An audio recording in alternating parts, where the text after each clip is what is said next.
So what's the first one? Well, this would be interesting if it actually does materialize. A decision by Flow Jamaica to adjust its parental leave policy to include fathers has been welcomed by stakeholders who've been lobbying for this for some time. This new provision allows for 8 weeks of paid parental leave to be accessed by fathers at any time during the first 12 months following the birth of the child.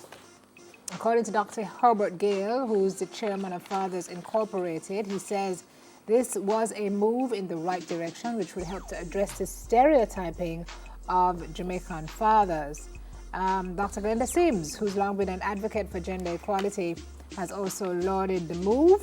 So Flow's policy change, it was announced through a press release yesterday, also provides, in addition to this 8 weeks of paid parental leave, 16 weeks of paid leave for birth mothers, up from 12 for both permanent and temporary members of staff. 8 weeks of leave is provided for birth partners, adoptive and foster parents, as well as any team member who becomes a parent via surrogacy. This is great. This is fantastic, Flo. It's brilliant. Hats off to you. Hopefully you'll be the first of many. And it's true, they've been having this for a long time. Yeah. I was going to run a joke, but they probably will feel that it's not funny. Appropriate. It's not. Well, you don't know what I'm going to say? Of course I know what you're going to say. And don't ask me to tell you what it was because it's Write not it down. appropriate. I'm not writing anything. Right now, what do you think I was going to say?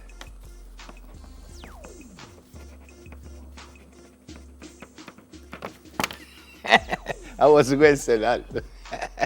She does trace me. She trace me.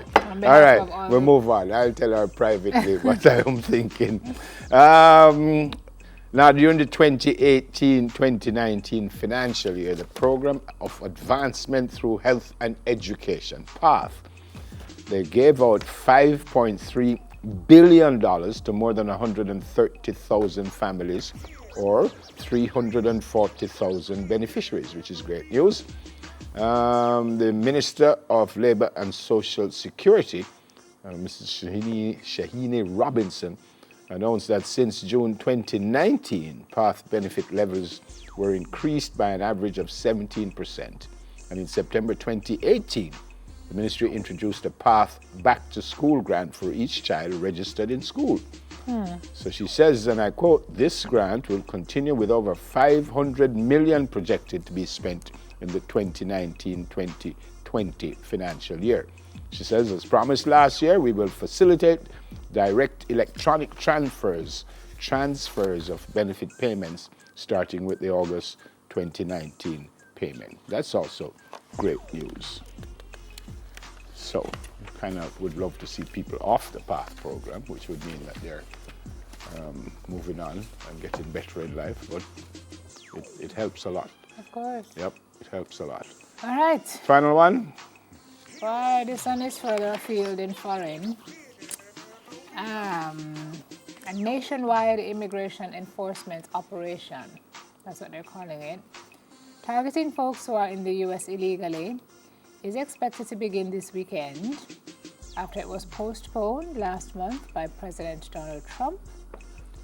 The sweep, which is really what it is, and it's, by the way, sparking a lot of outrage and concern amongst immigrant advocates.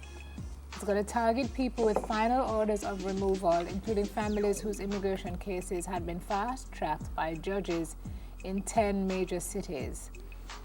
So what activists have been doing the last couple of days is circulating to those families hotlines for immigrants to call and bolster their Know Your Rights training, like if the police knocks on your door, you don't have to answer type thing. Here's a hotline to call if you're taken in. According to the president, in an announcement on Twitter last month, the sweep would mark the beginning of an effort to deport millions of people who are in the country illegally, and their impossibility, given the limited resources of ICE, that's the U.S. Immigrations and Customs Enforcement, which makes the arrests and carries out the deportation orders, but they're going ahead nonetheless, he says. So that should happen this weekend. All And right. that's all I have to say about that.